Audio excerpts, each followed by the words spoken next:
ये माया से मुक्ति कैसे मिले, कैसे सभी बंधनों से मुक्ति मिले? क्या मोक्ष आनंद सदा के लिए मिल जाता है? इसको दूसरे शब्दों में ऐसा कह सकते हैं कि मोक्ष प्राप्ति की बाधाओं का अंत कैसे हो।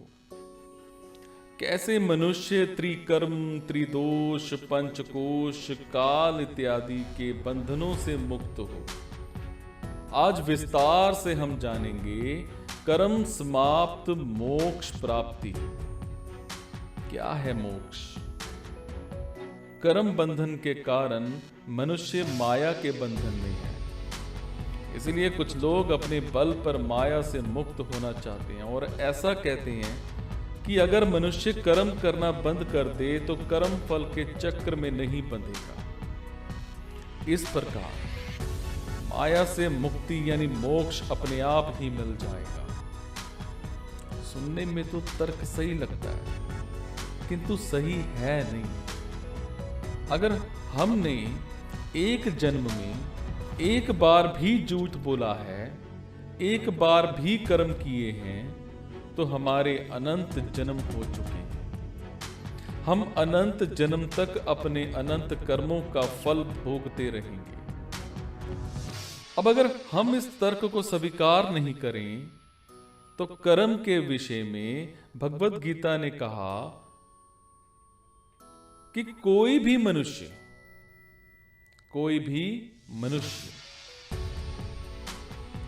किसी भी अवस्था में क्षण मात्र भी कर्म किए बिना नहीं रह सकता। यानी हर क्षण मनुष्य कर्म कर रहा है, क्योंकि भगवत गीता ने कहा शरीर, वाणी और मन से की गई क्रिया कर्म है। यानी शरीर निर्वाह संबंधी क्रियाएं, नींद, चिंतन, ये सब क्रियाएं और समाधि आदि क्रियाएं, ये सब कर्म ही है। हम हर क्षण हर पल कर्म कर रहे हैं। हम कर्म बंधन में और बंधते जा रहे हैं। इसीलिए कर्मों को भोग कर समाप्त करने का तर्क गलत है। जहां तक रही बात अपने बल से माया से मुक्त होने की, तो कठोपनिषद ने कहा जीवात्मा से बलवती है भगवान की अव्यक्त माया शक्ति। अव्यक्त माया से भी श्रेष्ठ है परम पुरुष, मतलब खुद परमेश्वर। परम पुरुष भगवान से श्रेष्ठ कुछ भी नहीं है, कुछ भी नहीं। वही सबकी परम अवधि और वही परम गति है। माया तो प्रकृति को समझना चाहिए और मायापति मतलब भगवान, माया के स्वामी, महेश्वर, महान ईश्वर को समझना चाहिए। ये सिद्ध होता है कि माया भगवान की शक्ति है और माया रूपी शक्ति का स्वामी भगवान है और जीवात्मा से बलवती माया शक्ति है। यानी कि माया के अधीन है जीवात्मा। इसीलिए जीवात्मा खुद के बल से माया से मुक्त नहीं हो सकता। मोक्ष प्राप्त करना है तो भगवान की शरण में जाना होगा। इसे और भी स्पष्ट रूप से गीता ने कहा, ये अलौकिक त्रिगुणमयी मतलब सात्विक, राजस और तामस गुणमयी मेरी माया बड़ी दुस्तर मतलब इससे पार पाना बड़ा कठिन है। जो सिर्फ मुझको ही निरंतर भजते हैं वो इस माया को तर जाते हैं, अर्थात संसार से तर जाते हैं। भगवान की शरण से मुक्ति मिल सकती है, अन्य कोई और उपाय नहीं है। अगर मोक्ष चाहिए तो भगवान की ही शरण में जाना होगा, उनका निरंतर भजन करना होगा। हम बात करेंगे सभी बंधनों से मुक्ति कैसे मिले। मोक्ष प्राप्ति के मार्ग में कई प्रकार के बंधनों जैसे त्रिकर्म, त्रिदोष, पंचकोश, इनका वर्णन है। और ये भी सत्य है कि जब तक सभी बंधनों से मुक्ति नहीं मिलती तब तक मोक्ष प्राप्त करना असंभव है। परंतु ये सभी प्रकार के बंधन माया के ही अंदर हैं। इसीलिए माया से मुक्त का अभिप्राय यही है कि सभी प्रकार के बंधन से मुक्ति।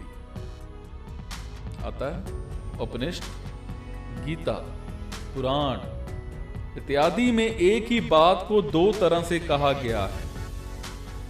भगवान को जानकर सभी बंधनों से मुक्ति मिल जाएगी और भगवान को जानकर माया से मुक्ति मिल जाएगी। जिसको भगवान को जानकर जीवात्मा मुक्त हो जाता है, जिसको जानकर मनुष्य समस्त बंधनों से छूट जाता है, सो त्रिकर्म, त्रिदोष, पंचकोश, काल, इन सभी बंधनों से मुक्त होना है तो भगवान को जानना होगा और दूसरे शब्द में भगवान को प्राप्त करना होगा। अब हम बात करते हैं ध्यान से ही मोक्ष की प्राप्ति। भगवान की प्राप्ति के लिए ध्यान करना बड़ा जरूरी है, बहुत आवश्यक है, बहुत ज्यादा जरूरी है। सिर्फ निरंतर भगवान का ध्यान करने से, भगवान की कृपा से मनुष्य मोक्ष, मुक्ति को प्राप्त करता है। इस परमेश्वर का स्वरूप आपने सामने प्रत्यक्ष विषय के रूप में नहीं ठहरता। इसको कोई भी चरम चक्षुओं द्वारा नहीं देख पाता। मन से बारंबार चिंतन करके ध्यान में लगा हुआ निर्मल और निश्चय हृदय से और विशुद्ध बुद्धि के द्वारा देखने में आता है। जो इसको मतलब परमेश्वर को जानते हैं वो अमृत, वो अनंत स्वरूप हो जाते हैं। ये जो प्रकृति है ना, ये तो विनाशशील है। इनको भोगने वाला जीवात्मा अमृत स्वरूप अविनाशी है। इस विनाशशील जड़ तत्व और चेतन आत्मा दोनों को एक ईश्वर अपने शासन में रखता है। इसीलिए इस प्रकार जानकर उसका निरंतर ध्यान करने से, मन को उसमें लगाए रहने से और तन्मय हो जाने से अंत में उसकी प्राप्ति हो जाती है। फिर समस्त माया की निर्वृत्ति हो जाती है। ध्यान दें, ध्यान मन का कार्य है, अर्थात मन ही मानव के बंधन और मोक्ष का कारण है। इसीलिए बार बार ध्यान करने को उपनिषद, गीता, पुराण आदि कहते हैं।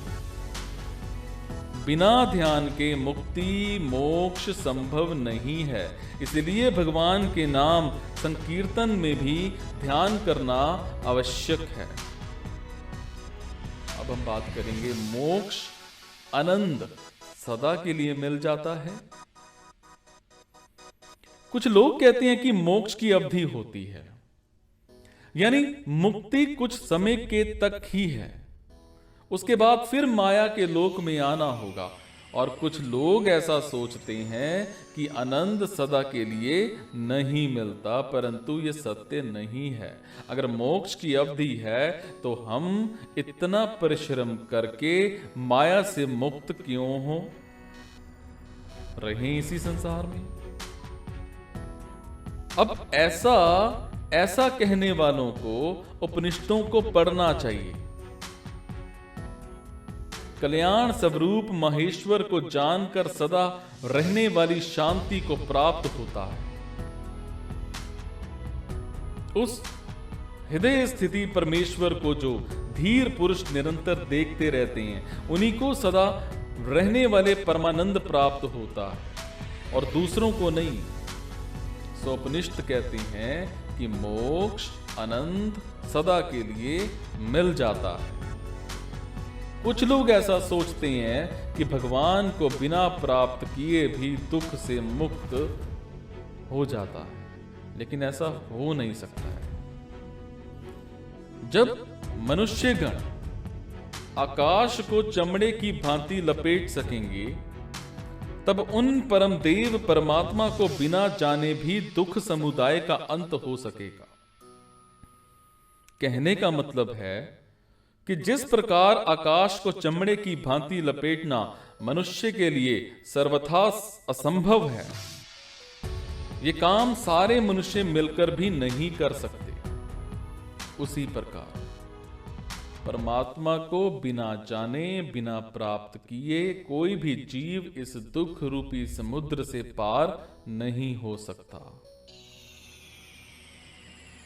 मतलब जो सदा के लिए दुखों से मुक्ति और सदा के लिए आनंद की प्राप्ति, इन सब के लिए मनुष्य को निश्चल मन से निरंतर भगवान का ध्यान करना होगा, फिर भगवान की प्राप्ति होगी। तभी माया से मुक्ति और मोक्ष की प्राप्ति होगी।